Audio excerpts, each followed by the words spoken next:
in 5 years, ikakasal ka na? Yung mga sinabi ko kasi yun, parang in ikaw 5 mismo years, sa'yo gusto nanggaling? ko nang magpakasal. Diba? Medyo matagal-tagal din yun. Ilang taon na.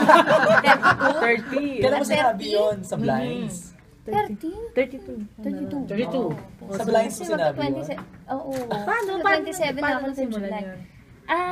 Nakalimutan ko na eh. Basta something na about marrying, may song na about marry me, parang marry me, ganun-ganun. Mga ganyan po. Ito naman kailangan game lang kami, di ba? Nandito naman kami mga coaches na talagang prepared na mag-alaskahan.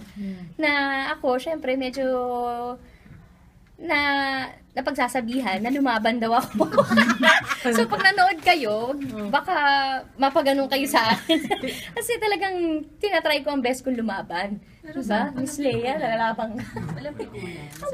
Wala po. Pero yun talaga yung marrying stage. Gano'n ka yung 5 na seryoso years. doon yung 5 years na yun? Gusto mo? Yun? Seryoso ba yun o joke? Or half meant Half lang? mento po. Siyempre, hindi mo naman madidiktahan, di ba? Na dapat 32, pakasal na ako. Paano kung ano, di ba? Kung Ano? maaga.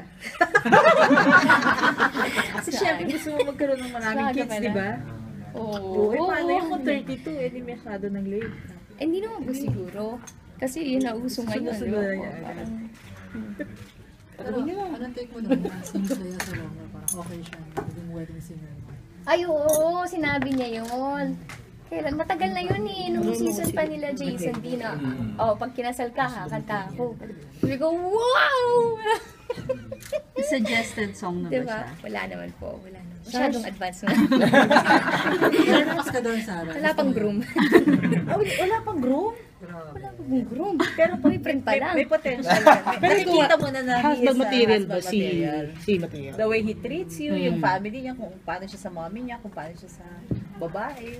Wala akong masabi po sa pamilya niya. Di ba? Bumalik nga po tayo sa The Voice. Hindi, kasi kung marrying din ang pag-uusapan natin, do you see yourself na siya yung gusto mong, because the way he treats nga yung women, yung nanay niya, ikaw, mommy mo. If I see myself,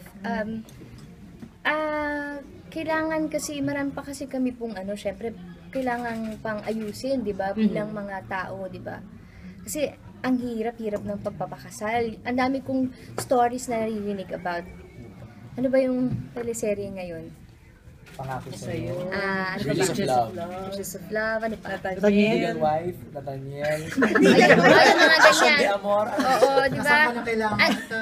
Alam natin po kung gaano ka, hindi pala mga teleserye, pero yung mga totoong pangyayari sa buhay ng mga malalapit sa buhay ko.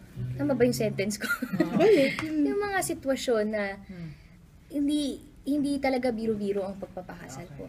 'Di ba? So, kaya yung iba parang mas pinipili na mag-isa na lang sila, 'di ba? So, pero syempre, kung ano yung kaloob pa rin ng Diyos, 'di ba? Pero sorry, Bumalik nga po tayo